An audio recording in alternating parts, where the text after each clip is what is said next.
What if I told you there's actually a way to find your sweet spot amidst of stress? For better understanding that, we will talk today about the window of tolerance. This sweet spot will help you to feel calm and in control and focused even if stress levels are high. Today I will show you how you can recognize that you're slipping out of this sweet spot and how to expand your window of tolerance for more resilience.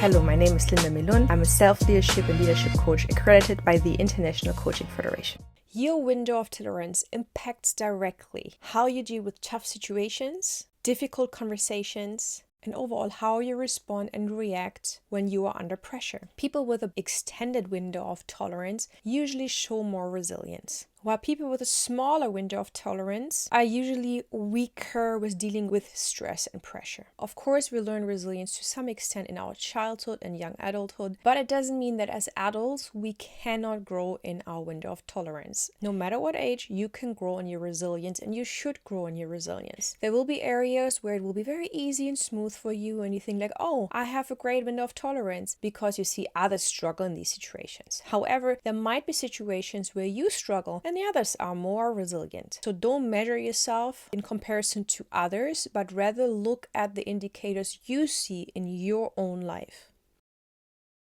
If you don't work on your window of tolerance, your resilience won't increase and your communication skills will not be sufficient for high-stake conversations or discussions. As we live in a world where it's important to be able to stand your ground and stick to your values, advocate for yourself, and being able to stay calm amidst the storm, it would be unwise to ignore these important matters. But no worries. Today, we will dive deeper into what the window of tolerance is so that you can improve your reactions and communication in tougher circumstances. All the things I share with you are tested and tried things that my clients, I in my own life, colleagues of mine tried and experienced growth through that. But let's first look at the two extremes. There's the hyperarousal state. This is where the fight and flight response kicks in, which usually is visible through reactions like panic, rage, hypervigilance, difficulty focusing. And there's a hypoarousal, freeze response, lethargy, numbness, dissociation, and shutdown. Then there is this beautiful sweet spot we all want to stay in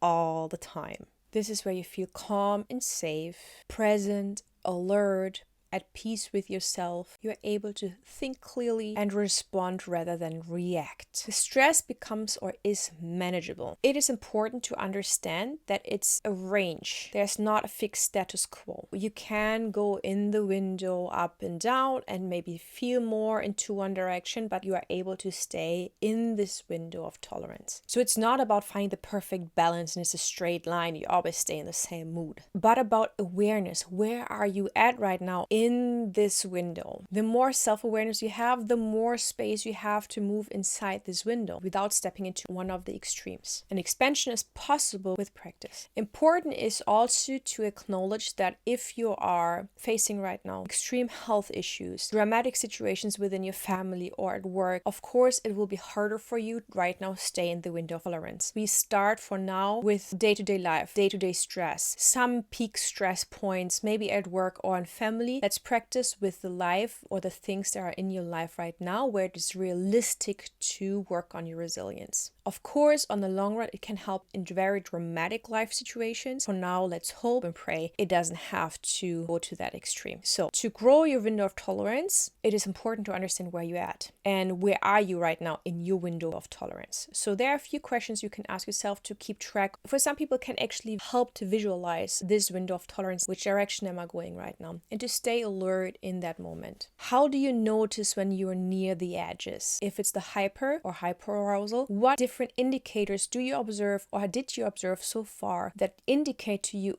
you're at risk to go over the edge? It's almost like implementing an early alarm system so that before it escalates, you're able to recognize it. What helps you to ground yourself? You observe that you're fluctuating, life gets more stressful, things happen. What helps you to stay focused and grounded in that moment? moment. Everyone is different. Some people need a walk in the park. Some people need a nap. Some people just need to do some breathing exercise. What works for you? If you don't know yet, try different things and observe which of these help you and which actually push you more over the edge. What long-term practices can expand your window of tolerance? For example, I have people I work with, if they don't do their sport every week, maybe even every day on a regular basis, they are more at risk to go over the edge. Other people, and that is majority of the people, if there's a lack of sleep in your life, of course you are more likely to go over the edge. So sleep is important. I always say that to all of my clients, if you observe drastic changes, sleeping problems, loss of appetite, just certain changes in your body that are not typical for you, and they are kind of making you wonder what's going on, go and have a checkup with the doctor to make sure there's not an underlying health issue. If it's clear there's not an underlying health issue, then assess what things in my life could cause me to feel a certain way or to trigger me in this way. Long-term practices, healthy and good habits, the right nutrition for you, the right exercise pattern for you, the right sleep pattern for you. What works for one person doesn't always work for the other person. Some people love to run, for others running is stress. So what are things that work out for you? I can honestly tell you some form of exercise decreases stress level to some extent. Finding time to relax, this helps you to reset. If you're constantly working, never have a day you need to recover. I observe that people who pay attention to that rest, they're more productive on the long run and they're able to resist or to cope with stress better. Apart from these questions, what else can help you are deep breathing exercises. It doesn't have to be meditation. It doesn't have to be yoga. It doesn't have to be certain things if that's not for you. Deep breathing means that you sit or lay in a comfortable position, and I simplify it now for you. Only focus on the breathing and relaxing and how your body is calming down. You breathing calmly and deeply signals your body here's no need to run or to freeze. You have enough oxygen. You are in a safe space. There's no reason to panic. That means if you feel you're going too close to one of these edges, taking a time out and saying, I will do now deep breathing exercise can already pull you away from being too close to that edge. There are other things you can do like grounded techniques, putting your hands flat on the desk, putting your feet on the ground, laying on the ground if the ground is clean, going for a walk. There are certain things that help to really take the tension out, and you don't need much time for it to pull you away from the edge. Another thing is visualization. I do that with some of my clients where at the beginning of a session, if they come from a very stressful day, and I guide them through a picture, be it sitting at a river, be it sitting on a cloud, being walking at the beach. I explain the picture, I describe to them what's happening, what they're feeling, what is happening around them, and it helps them to calm down and to really see and feel it to some extent, like a short vacation for the mind. It's just a visualization that helps people for whom it is easy to internally visualize something. Let's look at it one more time. Understand first how big or small your window is. That means through reflection questions, through observing, you realize what things trigger you, in which situations it's easier for you to stay calm, what brings you closer to the edge, and what are things that help you to stay away from the edge. What are day-to-day habits you can do to keep yourself on the calm and in this resilience window? So through regular healthy habits, grounding techniques, deep breathing, keeping track of yourself through reflection questions, that can help you already to slowly increase your window of tolerance. You might think these are very small things and how can that help me? But here consistency and planning on long term will help you to grow in that and to improve your window of tolerance. So that when you have the habits and you implement it, understand yourself better, it helps you for the situations when tension get more severe. I hope here was something for you to take home with you and to learn from it and to work on it. If you have more questions, please drop a comment. Otherwise, see you in the next video.